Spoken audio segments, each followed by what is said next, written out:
Sit back and relax as we dig into the fixes for the Artificer Prestige class from D20 Modern.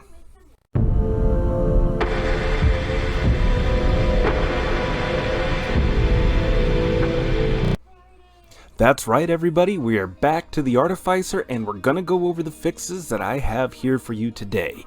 To begin with, when it comes to the Artificer Prestige class, there's really not a whole lot we can do wrong here. I mean, well, technically we could, but really we've got enough room to work with here that we're not really gonna be able to mess it up too badly. We'd be hard pressed to actually make things worse in this instance. We'd have to actively try at that.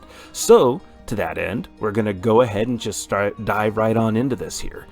To start with, for the Artificer, everything is the same for the skills requirements, for the spell casting, the d6 and hit points, the action points. Everything here is the same except for your skill list. All I have done is removed search from your skill list. You didn't have spot or listen before. Really, this class is not built around being perceptive. You're focused on making things. And your base attack bonus, fortitude save, reflex, will, the defense bonus, and the reputation bonus, these are all fine where they're at. It works well enough. I mean, certainly if you feel the need to tweak and adjust things, then do so, but overall I think this works out okay here. It's the class abilities that were really holding this thing back overall.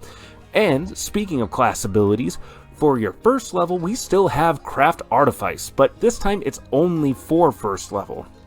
The Artificer is adept at making the most of minimal materials. Any magic item they create has its material cost reduced by 1/2.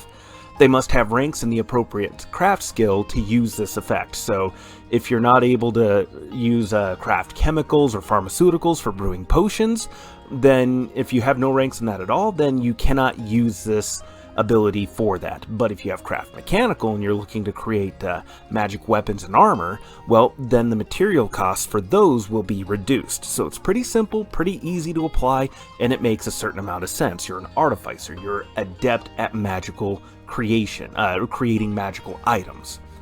And then the next ability we have here are your bonus feats at 2nd and 4th level. We've left this the same. The overall list here is not bad. I like this. This is definitely built around a spellcaster, and this is certainly going to be something very useful for you. And then after that, for your 3rd level ability, we have Spell Replication. Now what's that do? Well, the Artificer is able to replicate the effects of spells that they are unable to cast for the purposes of crafting items. This can include divine spells and spells of a higher level than they are able to cast, and they do so using a Knowledge Arcane Lore check. For divine spells, that difficulty is 20 plus 2 per level. Arcane spells is DC 15 plus 2 per level if somehow there's a spell not on their list or in their repertoire, in their whatever PDA or spellbook or whatever means of storing spell information and knowledge that they have. If it's not there, that's the difficulty. And if it's a higher spell level, say they can only cast 3rd level spells and they're trying to replicate a 5th level spell, then it gives a +5 DC modifier on top of these. That applies to divine spells and arcane spells. And then your 5th level ability, we have Master Artificer. The Artificer reaches the pinnacle of their art. They no longer fail on a roll of 1 for craft checks and gain a +5 bonus on the necessary craft checks to make magic equipment. In addition, any magic item they make, they may freely activate. So, if they make a wand to cure light wounds, normally you would need to have the Cure Light Wounds spell in your spell list.